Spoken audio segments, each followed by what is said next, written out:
Hey gang, what's going on? Welcome to this episode of the Dealer Playbook Podcast. Again, you probably noticed the set. We're here at NADA in Dallas. I'm sitting with my friend Sandy Zaninno from Innovative Auto HR. You said you need a new DBA. Yeah. What would you change it to? IAHR Consulting. Okay. And a shorter domain name too. And I did not think it through when I first opened my LLC. Thank Innovative you Auto HR. for hanging out with me today. Oh, thank you for having me. Okay, so you and I have had a heart-to-heart. We did. And I got to say, being a leader is not an easy job. It's not easy. But being an employee is not an easy job either. Sometimes it isn't. So how do you, as you work with dealerships in particular, because we're talking to dealers, what are some of the common challenges that you notice that if they just tweak would just bring a whole boost to the organization? Well, I think the first thing that pops in my mind would be to develop some active listening skills, right? Dealership managers are busy. Right. Any moment of any day, there's some fire to put out, no matter what department you're in, whether you're accounting, and I always put accounting in there too. Right. The controller is a manager too, right? Service has so many things going on. You have variable operations that has any number of things, and things blow up, right? And you're so busy, and sometimes we forget to listen to our employees. Right. I look at employees as customers, right? They're our internal customers. This is kind of like a thing of mine, right? Like I telling dealers and my other clients too, it's time to flip the lens, right? And begin to think of this isn't just about your current employees, but it's about your candidates too, right? They are your prospects. Right. So we need to begin to treat them that way. And one of the first things is learning how to listen. Really listen.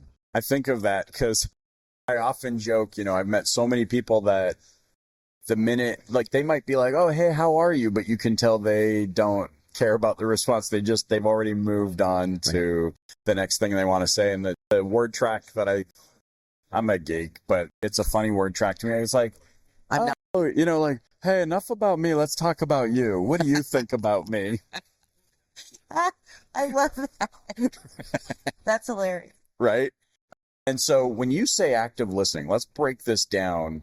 Maybe for those that are new coming into the industry, maybe a new leadership, what does that actually mean to be an active listener? Okay, so what I'm hearing your question is that you want to know, when I say active listening, what exactly does that mean? Yeah, what does that imply? What's my behavior? How do I know if I'm an active listener? So I just modeled it for you. Okay. Right? Yeah. Because part of active listening is to make sure that you understand what the person is saying, because so many times people are listening, not really listening. You're listening to respond. You're already forming. Right. You've already, especially if I'm talking to an employee. Right. And if it's a challenging conversation, I might have already formed my idea of what is going to happen, what they're going to say, and then what I'm going to respond. Right. Because I've got some background information. Sure. So in this way, you can be sure when you repeat what somebody just said, then everybody's sure that you're on the same page. So that's one part of active listening. It's interesting because it makes me think of how awful a listener I might be. Like, it increases awareness immediately. Oh, I can brush up on that. I think we all can. Right. I talk about it, but I certainly can brush up on it too, because it's human nature. Right. And especially in the fast pace that we're in the dealership atmosphere, you just need to get to the next thing. Right. You have a lot of tasks to complete. You've got customers who are angry, maybe. You've got Like I said, any number of things can happen at a dealership. It also makes me think of what would the impact be for lead handling? Because that's always a hot topic in our industry. Like, what if I'm actually trying to pay, instead of the quantity of responses I can give to try and book an appointment, what if I'm actually paying attention to what the customer is really trying to say, and I do my best to shift that level of interaction? What would that actually mean for our business as a side to what we're talking about, which I really think is the foundation of any industry, any business succeeding? Is, well, first, it's what happens in this environment so that we can go out and have that positive impact in the outside environment. You know, I think there's this word that's going through my head right now as I was listening to you, and that's shut up? No, okay. It was service. Like, we talked about it a little bit earlier, right? No, right. It was not shut up. Those 2 words. You could say it in Spanish and then it's one word. No. But service, right? And serving. I think we were talking about a completely different thing, right? But when your focus is service and delivering and serving, right? Like, I hear this servant leader idea. Yes. Right. And so I think that things grow organically, right? That way. And if we do that internally, it's got to go to the external client, right? Like, that behavior is going to be modeled in your organization, and your BDC is really going to be listening to what that person that's calling about that car, what do they need? Why are they looking for that car? Is it a single mom who needs this vehicle? Right. For transportation to work. Right. So that she can house and feed her children. Yeah. Right? How amazing is it that our industry gets to serve in that way and make I often it possible? think it's like, we're not selling metal, we're providing freedom. And if you don't think it's freedom, I know, you know, I have a sister who for a long time, one vehicle family, her husband would take vehicle to work because of course, right? But now she's like, you don't know what it feels like to haul your kids onto a bus and have to do grocery shopping that way and whatever. And when you that was the first time I thought, I was like, whoa, we are offering a level of freedom to people that improves their lives. Right. And I'd never thought of it that way before. It's true. It's true. It allows us to approach those interactions with more empathy. I think empathy is another thing that that word. Empathy is something that all leaders should really make a intentional effort to develop. There's a lot. How do you do that? You share, you get to know. You know that show, what's it called, where the boss goes? Who's the boss? Not Tony Danza? It's not, although I love me some Tony Danza, right? Like, the boss. Undercover Boss? Undercover Boss. Yeah, I love that show. Right, because the boss of always ends up connecting with people that work for him, and he hears their stories. So storytelling is one of the best ways to begin to empathize and really, you know, sympathy and empathy are you know, two different things. And there's some things that you can't empathize with because, like, I can't turn myself into a black woman. Sure. Right? I'm white. Right. I can, however, hear stories. Yes. Right?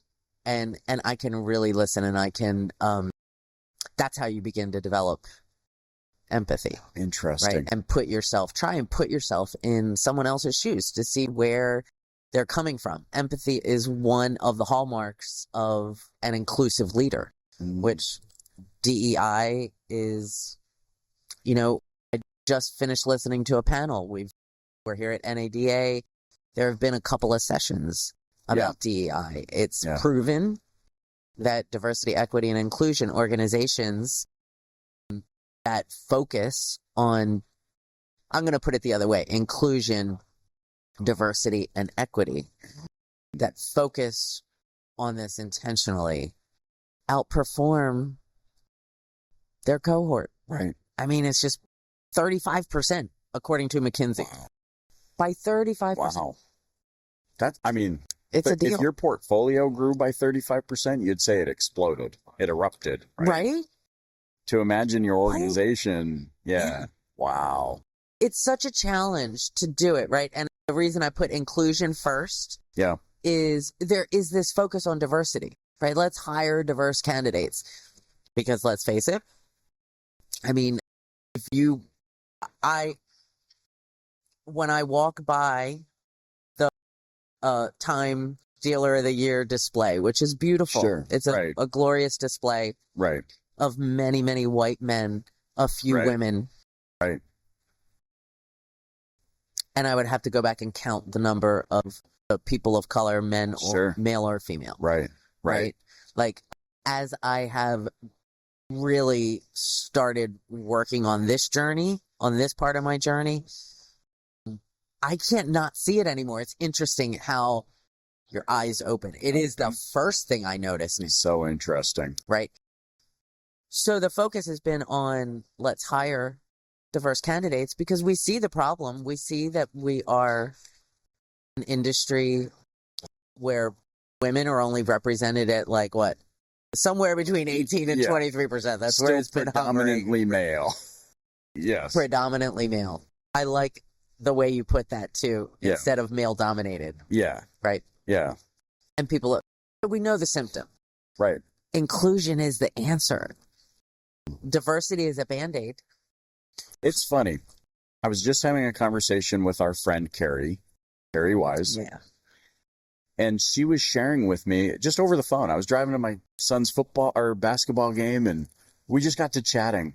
And she was bringing up some of these similar viewpoints, right? Mm-hmm. Not similar, pretty much the same. Carrie and I agree on a lot of things. There are some things that we don't agree on, but you know what was interesting as we map empathy to this point of the conversation? I have 4 sisters, no brothers. Mm. I have 4 sister-in-laws. I have, in my circle of influence, are 8 women. And then my mom and my mother-in-law. So 10 women, right? And I said to her, and I didn't understand, I couldn't articulate it over the phone, because as she was sharing some of these thoughts about predominantly male and what it's like to be the only female at a boardroom table or in an office or whatever, I made the statement of, I can't understand it because that's not how I am so naturally. Like, you're a woman, big deal. You're at this table. But I realize now, being surrounded at a table of women and being surrounded by it has naturally, organically given me an empathy that makes it actually difficult for me to understand a predominantly male.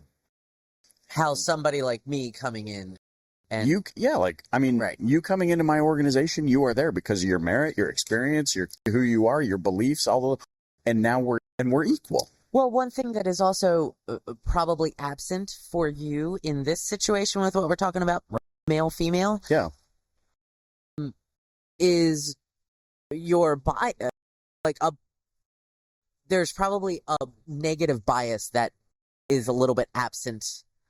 Is absent in you that may not be absent in other places. Interesting. And these are the kinds of things that individually I feel I need to examine my own biases, right? And especially, I mean, it's called unconscious bias because I don't know I have it, right? Right, sure. And I'll give you an example of one that pretty recently I realized that I had, and I was like shocked at myself. Like, what? My God. And have you ever done the Harvard Business Review bias tests? No. They take like 10 minutes. They have like, I don't know, maybe 17 different bias tests that you go take, right? Because everybody says, I don't care what color you are. I just hire the best person for the job. Like, oh crap, I might be very prejudiced. We all are. We Sure. all have bias. Sure. So one of my recent uncovered biases that I had, I was listening to somebody talk about, it was a single dad. You know, he's got the kids, taking care of the kids in the morning, young kids, right? He's got to do pigtails, ponytails, braids, Right. get everybody to school on time, make sure they have breakfast. Then they got to get their homework done and blah, blah, blah. And I'm thinking, wow,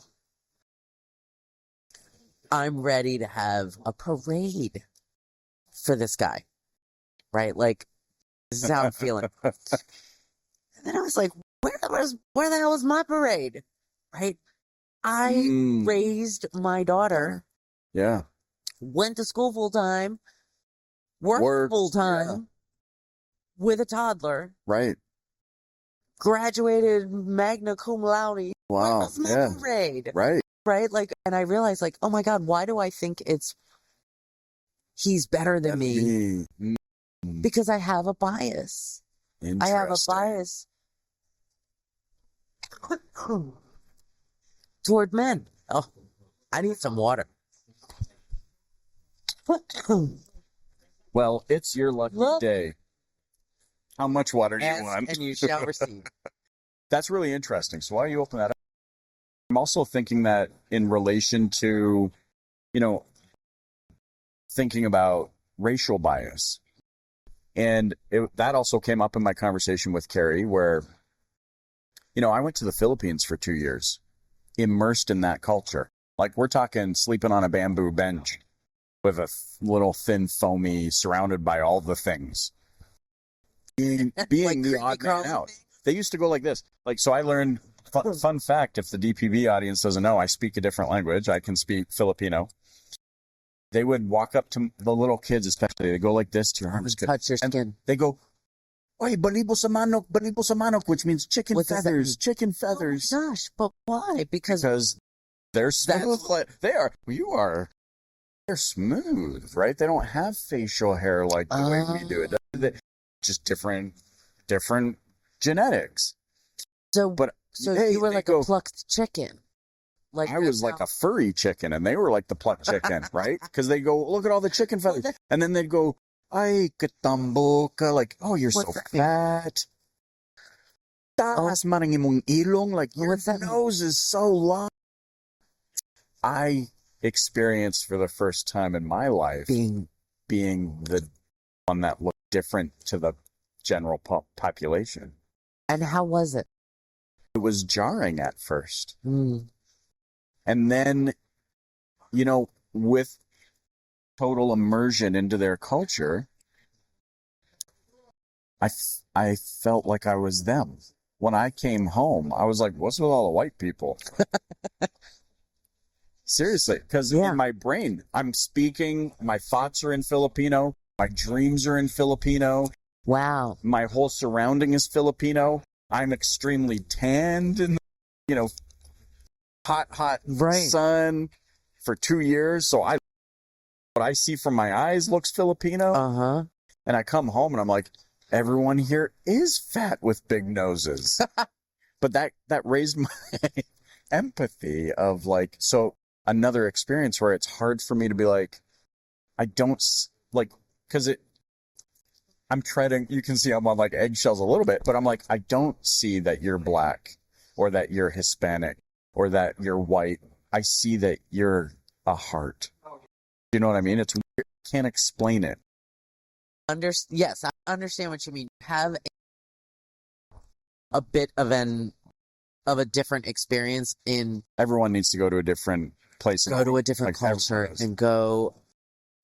I think like my favorite classes when I was in school were my international studies. Yeah. Yeah. Because, and especially, but actually in the car industry, one of the debacles, it was in my textbook, the Daimler Chrysler madness, right? Like that blew up because two different cultures they both thought they did it the right way and nobody was interesting, right? So understanding what other people, how they live, what they go through, and in this country, we often like to think, well, the way we do it is the right way. Yeah. Right. And what? There's other countries there's in the another world? way to do things. Right. And, so I love your experience. And many people do say, I don't see color. Right. Like I see color, but it doesn't hit me. It doesn't hit me like, oh, so now I feel a certain way about it. I can't even articulate. See, like I don't have the words to articulate it because it's so not an issue in my mind. I get. Is that fair? Does that make sense? I think that. What am I missing? You're not missing. I don't think I think you're just on a journey toward more understanding. Just the fact that you're curious about your own internal process of this is really awesome. Right. And you might be right there. Like for me, I don't like to ever hear or say, I don't see color. Because first of all, it's not true. True. We all see color. Right? Like you said it. Right. Yeah. Exactly. We do see it. Right. And we need to see it. Carrie was just talking about it. Especially in our industry. Yeah. We need to see people and find ways to deliver opportunity and access to those opportunities. Right. Especially to, historically marginalized groups. Sure. Who don't have the same access and opportunity. Right. They don't have the same privileges. Right. Right. And we need to recognize that. To your point about the biases. Yes. You do see color and you may not even realize it, but it is shaped. It's triggering a certain bias. Exactly. And here's one, women, there's a, this is part of what I talk. Every time you smile, I'm like, my head and I laugh to myself. I sometimes do some trainings, right? And one of my favorite ones is helping managers understand what they can or should and shouldn't ask in an interview, because you can be sued. Yes, so many ways to say that. Yeah, someone, right?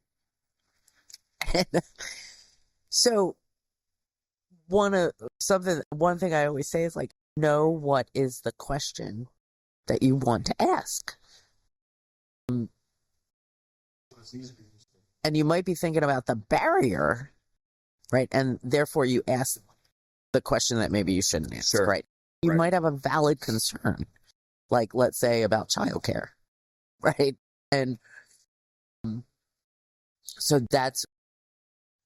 if you're concerned about childcare, you might be concerned about the real question is, here are the hours for this role.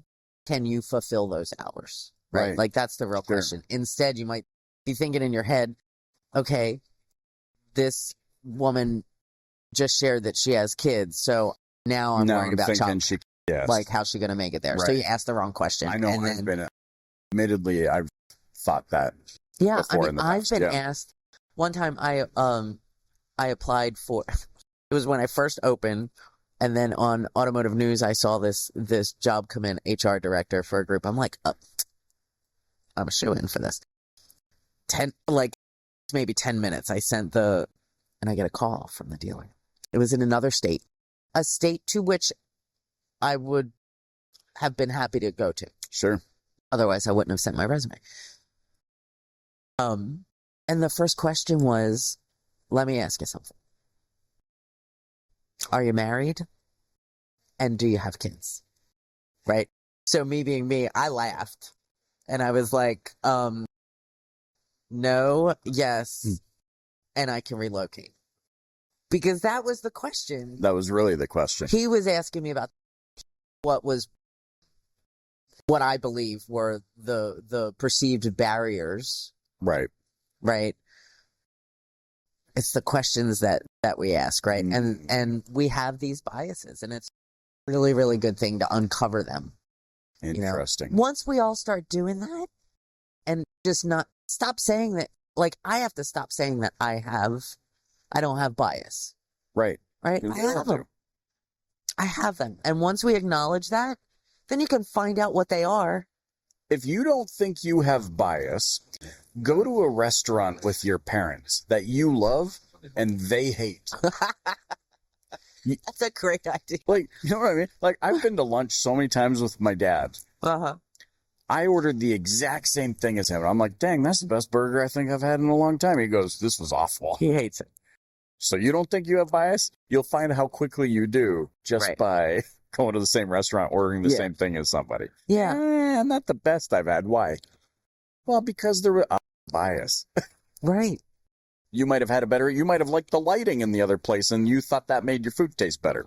Like, who knows? You know, the things that create the kind of bias that we're talking about. Sure. Right. Are the environment in which we grew up.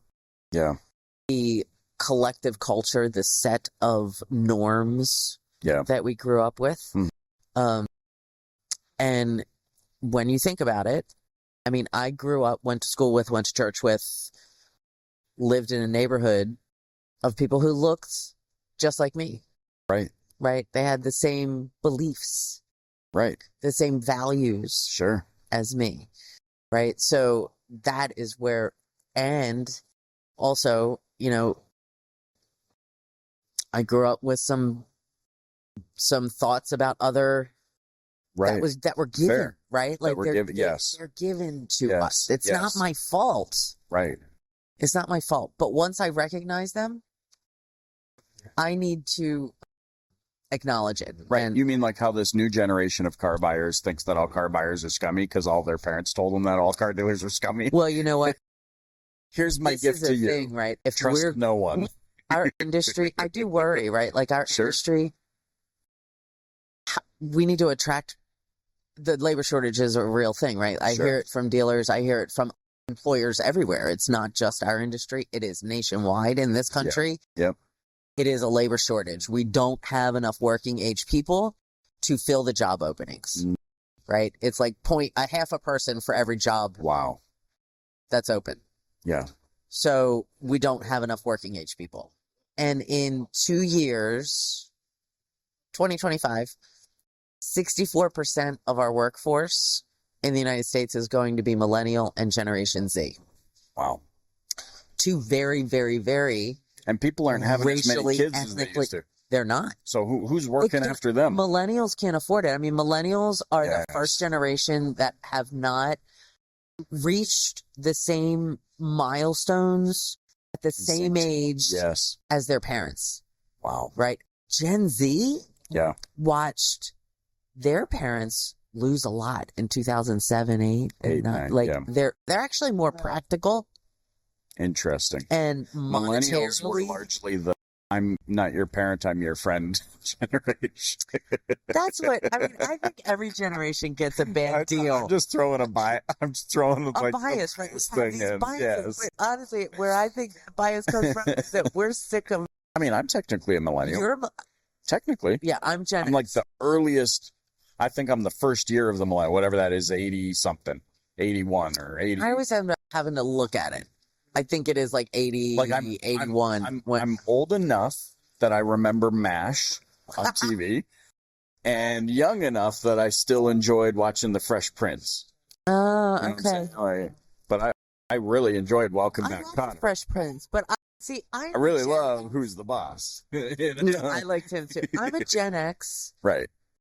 With like, I don't know, a millennial Gen Z mindset, right? Like when I think about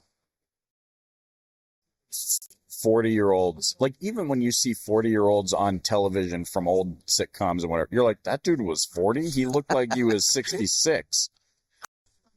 Now I'm in my 40s and I'm like, I'm ripping around my neighborhood on a scooter. Right.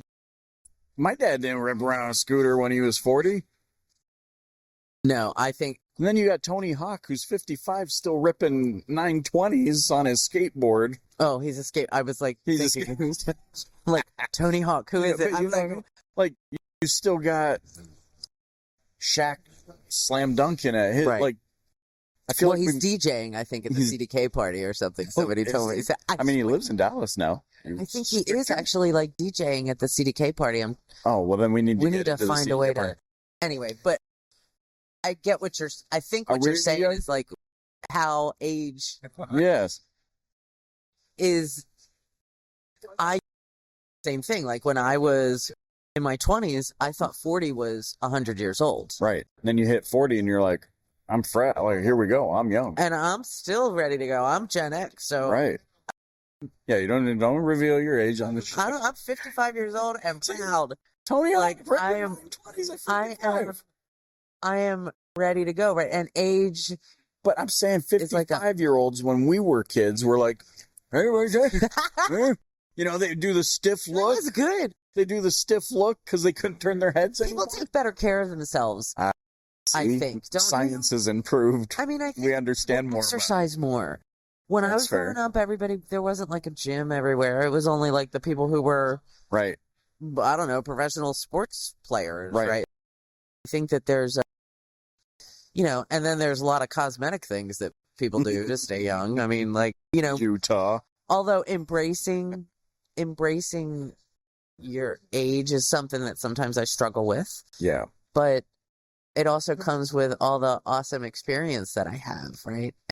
And sharing. And you can't, this is something that I've been thinking about, especially, I mean, we're here at NADA. I remember building my business in the early days, like younger, no experience, Michael. No right at being an entrepreneur, Michael. And coming to shows like this and seeing all the success and being like, man, they're so big and they did it so fast. What's my problem? Now in my 40s, I look back and I say, it happened in the time it needed to happen for me. Well, exactly. So age, that experience thing I've realized is, oh, it's real. It's legit. It contributes to a different outlook on things. I think there's a couple of things in what you just said, right? The first one is that I feel like this is a therapy session, by the way. Do? Yes, and which is good. In a positive way. I get that. In a positive way. Like, why do you think I've been like so comfortable? I'm kicking up my feet. I have been told that my superpower is creating safe spaces. Which is a shoo-in for what you do. I mean, maybe it's part of why I do what I do. It's why I think I love creating win-win-win situations. Like when everybody wins, organization wins. Sure. But back to success, I think first we need to define our own. Yes. What is your definition of success, right? And actually a therapist is who told me that one time. Interesting. It was more about relationships, right? Like, and I was... Yours was. Your definition? I was, yes. Well, no. Conversation. Oh, I see. Gotcha. Was about that, right? Because I felt like my family, they didn't think I would... My parents didn't think I was successful because I wasn't married with 3 kids and a white picket what fence. They defined for themselves. Like, I've always been a little bit different than the rest of...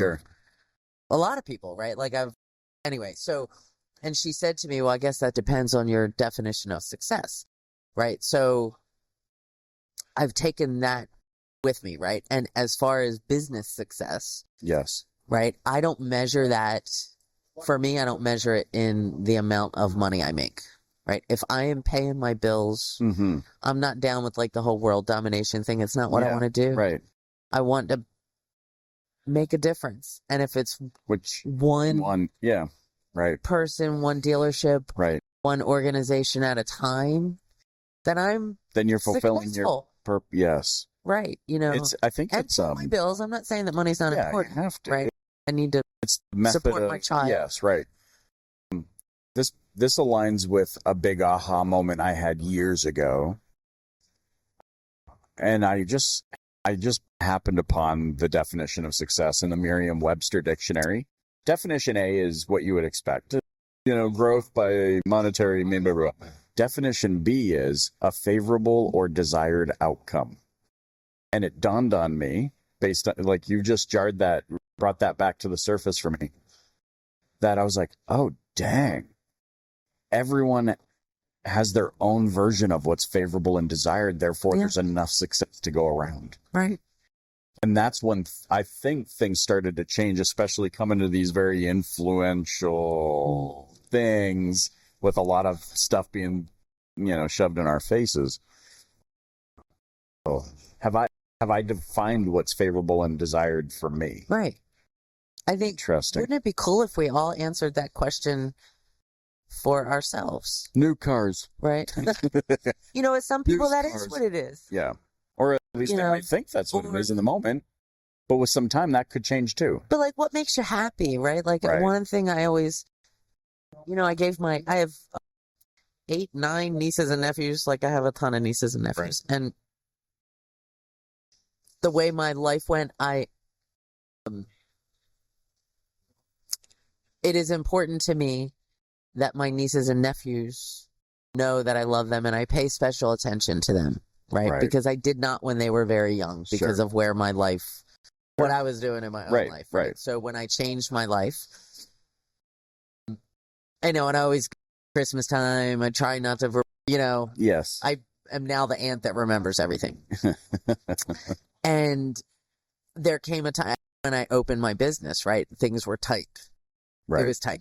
Right. So, but I think probably the most treasured gift I gave them was this, because I didn't have any money. So I was like, all right, I still got to do something. So no Amazon gift cards this year. I wrote a list of the things that I've learned, right, in life. And one of them was go to your happy place, right? Because I think that what makes you happy, know what it is, first of all, and go there often. Wow. Right. This list that I sent to them, I got the feedback that I got. Aunt Sandy, I love this Christmas present. Wow.